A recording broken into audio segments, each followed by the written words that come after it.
Hello all. In this video, I'm going to discuss about the derivation of electric field strength due to line charge, both finite length and infinite length. We already discussed about the general steps to find electric field intensity due to continuous charge distributions, where we will consider a small length along the length of the charge, and we will find how much of charge will be there in this small length.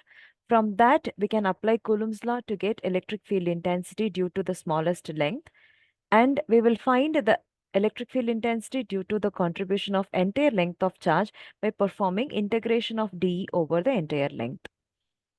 In this derivation, we will do first for a finite length of charge, and we will extend that length to infinity, where the charge density value is said to be known.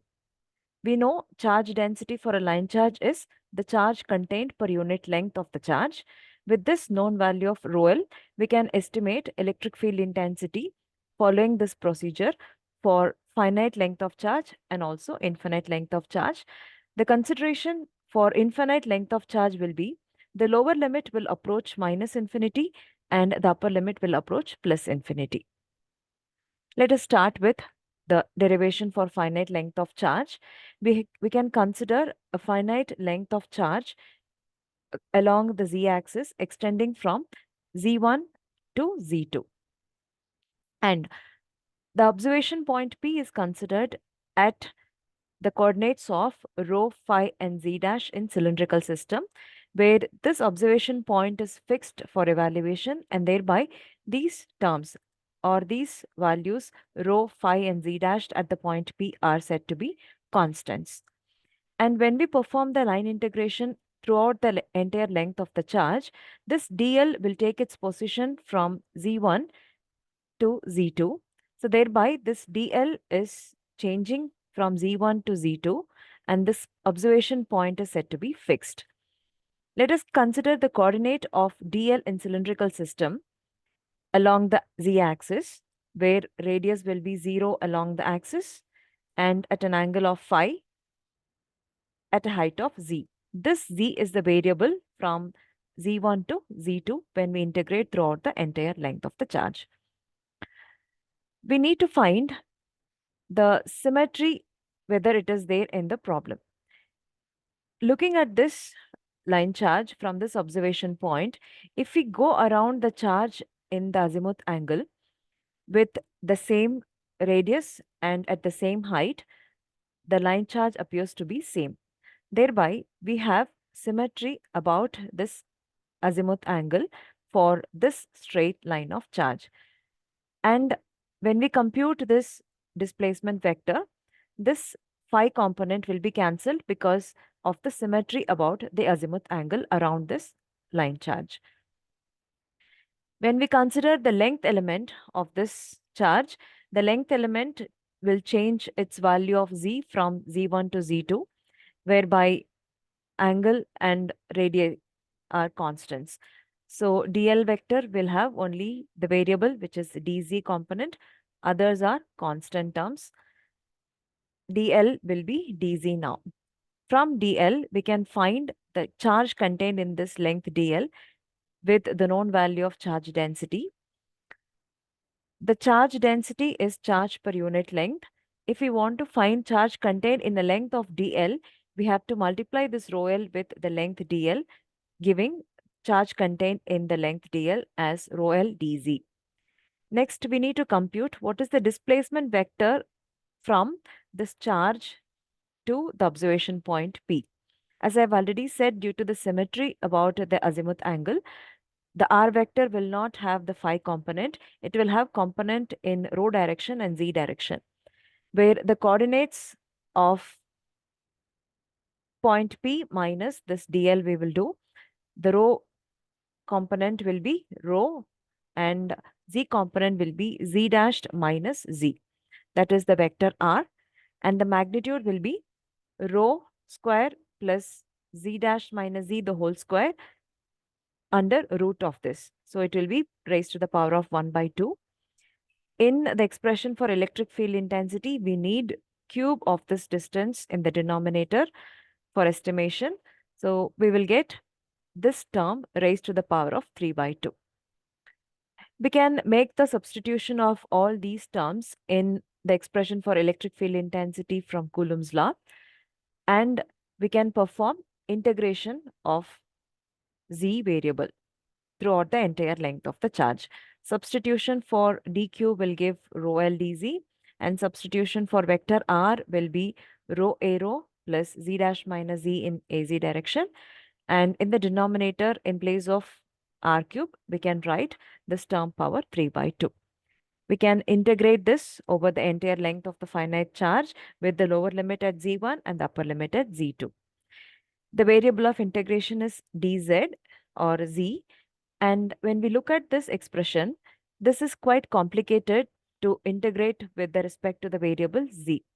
We can go for change of variable from z to some other variable by substitution, looking at our line charge configuration. Checking our line charge configuration, we can consider a straight line drawn perpendicular from this point P to this line charge, intersecting at P dashed, where P dashed is along the line charge, where the coordinates of rho and phi will remain same as dl, but the height will be same as the point P. So the coordinates of point P dash will have the height as z dashed, which is same as the point P, since we have drawn perpendicular from this point P to this line charge, and the coordinates of rho and phi will be same as the dl element. And for substitution, we look at this right angle triangle, and the included angle will be the elevation angle theta from positive z-axis. With this included angle, the distance from the line charge to the point P forms the radius rho, and the adjacent side of this will be the difference of coordinates of z of p dashed to dl, that is z dashed minus z will be the adjacent side of this right angle triangle, and this displacement vector r will become the hypotenuse. Now relating this opposite side and adjacent side with tan theta, will get the substitution for z dash minus z as rho cot theta. Now this is the substitution we are going to make in the expression for electric field intensity, and the variable z has to be changed to variable theta, as when we go from z1 to z2 throughout the entire length of the charge, if dl is changing, z is changing, z is variable, and if z is changing from the z1 to z2, this included angle also will change its value when we consider straight line from z1 to the point P and z2 to the point P. Thereby, the variable of integration will be changed from z to theta. And we already discussed this rho, phi, and z dash are constants. We can differentiate this expression to go for substitution for differential variable. Differentiation of z dash will be 0, and z is the variable of differentiation, so it becomes minus dz. Rho is constant, which will come as it is. Differentiation of cot theta will become minus cosec square theta d theta. Thereby we can do, in place of dz, we can write rho cosec square theta d theta as the substitution. Now we have to look out for the change of variable. When we consider the lower limit at z1, if we draw a straight line from z1 to the point P, the included angle will be theta 1. For the uppermost limit at z1, if we draw a straight line from this point z1 to the observation point P, the included angle will be theta 2. Thereby, the limits are changed from z1 to theta 1 in theta plane and z2 to theta 2 in theta plane. By doing all these substitutions, we can perform the integration of the expression for E vector. Dz can be replaced with rho cosec square theta d theta, and z dash minus z can be replaced with rho cot theta, and the change of limits has to be done for theta 1 to theta 2. When we look at this expression, we have two terms, one in radial direction, another in z direction. where these two terms have rho in common. So we can take this rho outside this two terms, and we can have rho square cosec square theta in the numerator.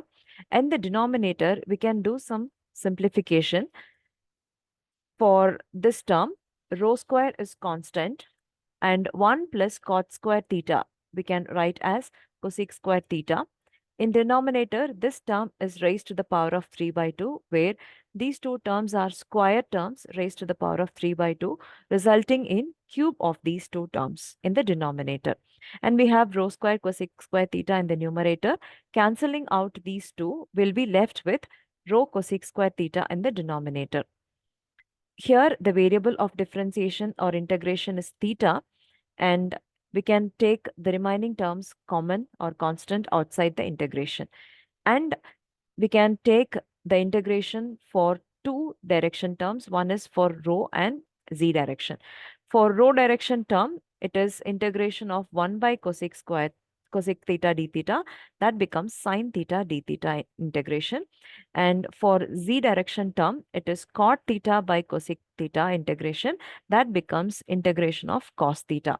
By doing integration of these two, we will be left with the expression for electric field intensity due to finite length of charge as rho L by 4 pi epsilon rho cos theta 1 minus cos theta 2 in rho direction plus sine theta 2 minus sine theta 1 in z direction, with the unit of electric field intensity as volt per meter. From this, we can extend to an infinite length of charge configuration where this lower limit z1 will approach minus infinity and this upper limit z2 will approach plus infinity. If that is the case, or if the lower limit approaches minus infinity, this length of the charge is going to be infinitely long, and this line joining the lowermost limit to the observation point P will be asymptotic to this charge, and this included angle theta 1 will become 0. For the upper limit, if this is extending to plus infinity, this z-axis and this straight line will become parallel, and this included angle theta 2 will become 180 degree or pi radian. We can replace theta 1 as 0 and theta 2 as pi in the expression for electric field due to finite length of charge to get the expression for electric field due to infinite length of charge, making the theta 1 and theta 2 as 0 and pi correspondingly in this expression.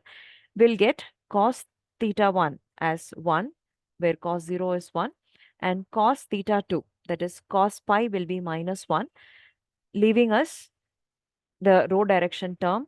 And for z direction term, theta 1 and theta 2 are 0 and pi, where sine 0 and sine pi are 0, cancelling out the z direction term for infinite length of charge, leaving us with the expression for electric field intensity for infinite length of charge as rho L by 2 pi epsilon rho, a rho direction, with the unit of volt per meter. Thank you for watching the video.